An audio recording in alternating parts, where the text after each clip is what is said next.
최초라고 얘기하는데 최초 아닙니다, 경복궁이.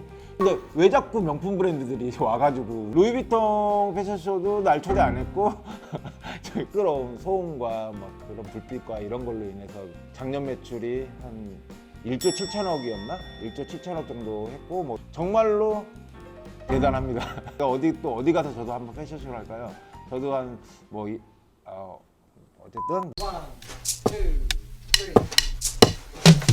네, 안녕하세요. 패션에 취한 남자 패치남 최경호입니다. 반갑습니다. 오랜만에 제가 카메라를 지금 탔는데 이번에 드디어 구찌가 패션쇼를 했습니다. 놀랬잖아. 지금 경복궁에서 지금 작년부터 계속 한다고 말만 나오고 지금 계속 취소가 돼가지고 못하다가 이번에 드디어 패션쇼를 했는데, 디올이 패션쇼를 서울에서 한 이유에 대해서 그때 이야기를 했었는데, 이번에도 왜 구찌가 서울에서, 그것도 경복궁에서 크루즈 패션쇼를 왜 했는지에 대해서 이야기해 보려고 합니다. 요즘에 크루즈 패션쇼, 뭐 프리플 패션쇼, SS, FW 이런 얘기가 많이 나오고 있는데, 원래 SS와 FW는 정기 시즌 컬렉션이에요.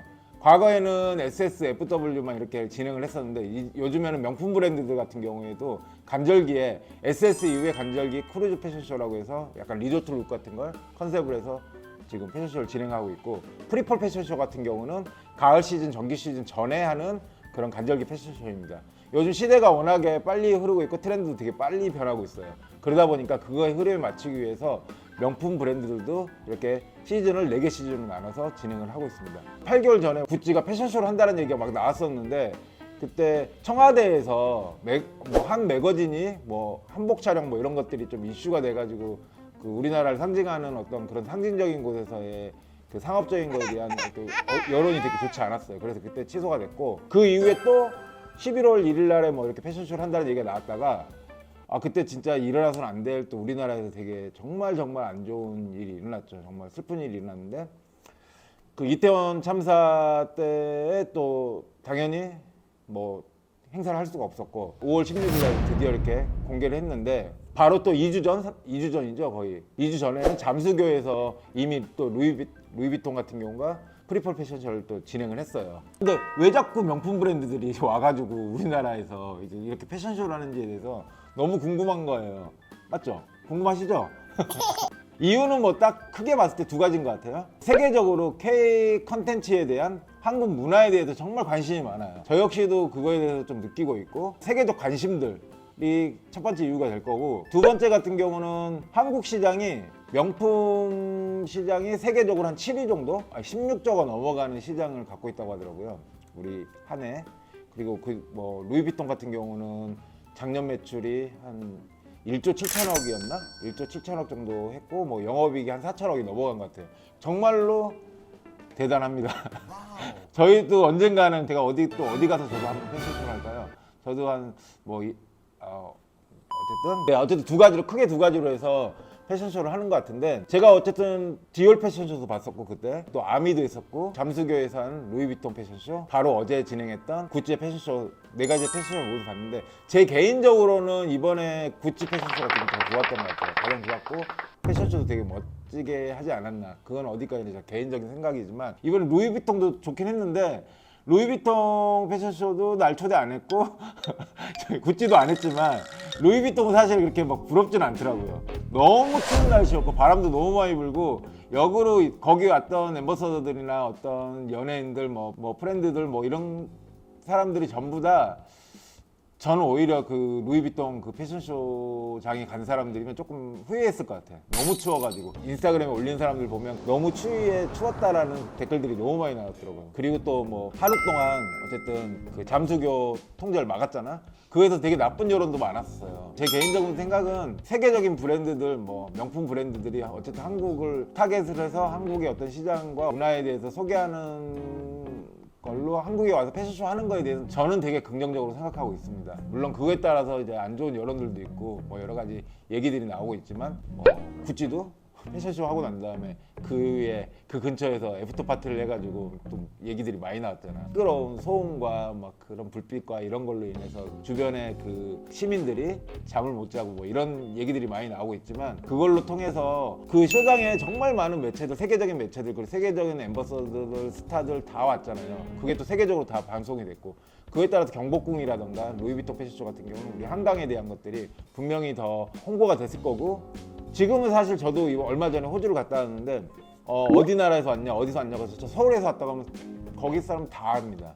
그만큼 서울이 많이 유명해졌고, 그런 부분에 있어서 분명히 우리나라를 홍보하는 거에 있어서는 충분히 그런 역할을 하지 않았나라는 생각을 합니다. 물론 불편한 점도 있었지만 왜 나를 또 초대를 안 했냐고. 다음에 꼭 초대를 패치남도 한번 초대를 해주시기. 최초라고 얘기하는데 최초 아닙니다. 경복궁이.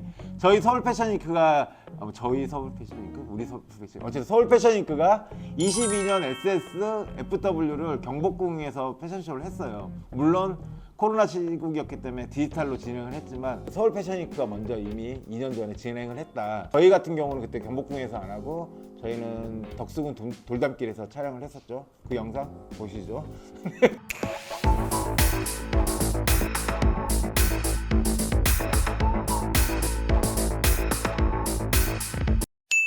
이거 뭐 아무것도 안 나고 또 그냥 가면 또 이것도 재밌어. 아 그래? 그 해외에 있는 브랜드, 해외 명품 브랜드가 와서 한 건 이제 최초다. 1998년도에 구찌가 이미 한 번에 패션쇼를 했습니다. 그때 패션쇼는 이미 전에 했던 시즌 걸 그대로 갖고 와서 하는 그런 패션쇼였고, 이번에는 한국 시장에 맞는 한국을 컨셉으로 한 쇼피스를 최초로 진행을 한 거예요. 그 한복을 약간 컨셉으로 한 것들도 있었고, 한강에서 볼 수 있는 어떤 뭐 제트스키라든가 또 어떤 분들은 해녀를 약간 컨셉으로 해서 이렇게 보여줬다는 사람들도 있는데, 제가 보기에는 약간 기본적인 어떤 그 크루즈 패션쇼의 모티브로 그냥 어떤 제트스키라든가 이런 것들을 좀 보여준 것 같아요. 이 흐름이 약간 스포티한 거라든가, 그리고 약간 스트릿적인 거, 뭐 가방에 보드를 꽂고 나온다던가 뭐 이런 것들도 많이 보였던 것 같아요. 구찌 그 초대 선물 봤어? 초천장 담겨 있는 것도 어떻게 보면 그 단청무늬라던가 이런 무늬들을 프린트해가지고 이렇게 보자기에 싸가지고 이렇게 보냈더라고. 이번에 진짜 뭐 루이비통도 그렇고 구찌도 그렇고 아마 수백억 쓴 것 같아. 이번에 쇼 한 번 하는데 한 100억 이상에 아마 언론에서는 한 100억 정도 들어갔을 거라고 하는데 제가 봐도 그 정도 이상 들어갔을 것 같아요.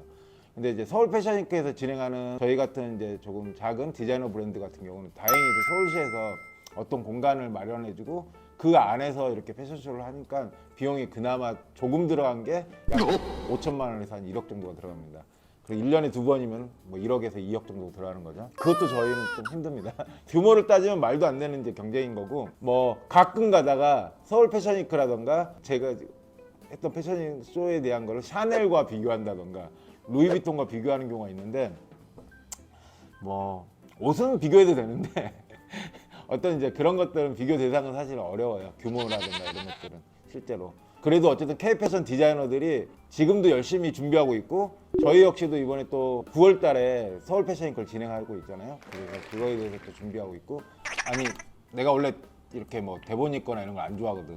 근데 이렇게 애들이 또 저희 직원들이 열심히 정보를 했는데 제가 또 어떤 정보를 안 주고 가면은 애들이 또 실망할 것 같아가지고 이번 구찌 패션쇼에 왔던, 야 내가 부르고 싶은 애들 다 왔네 여기. 아니 유진스의 한이가 엠버서더네 여기에. 그리고 아이유도 엠버서더, 구찌 엠버서더고 신민아도 엠버서더네요.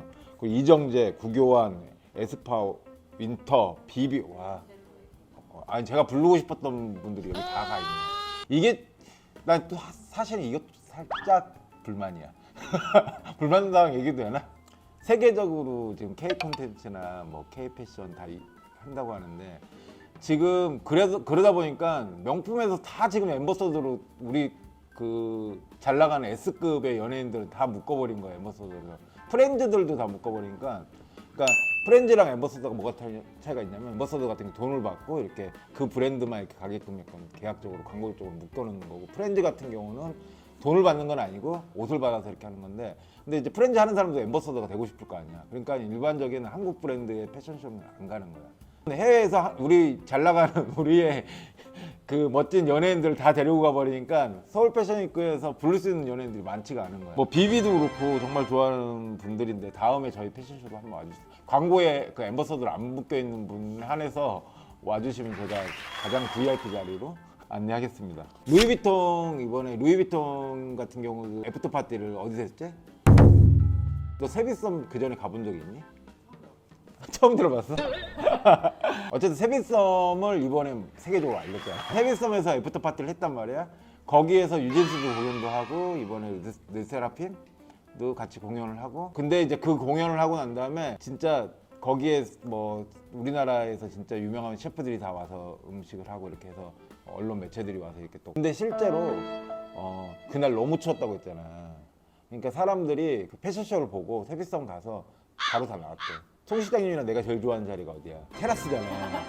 테라스에 아무도 사람 잘했는데 테라스에 아무도 안 나온 거야. 왜냐면 너무 추우니까, 실제로 너무 추우니까 다들 집에 가서 컵라면 먹었다고 하더라고. 추울 때는 따뜻한 컵라면이 제일 좋거든. 구찌 같은 경우는 날씨도 너무 좋았잖아. 얼마나 즐거웠겠어. 우리도 애프터 파티 해봐서 알잖아.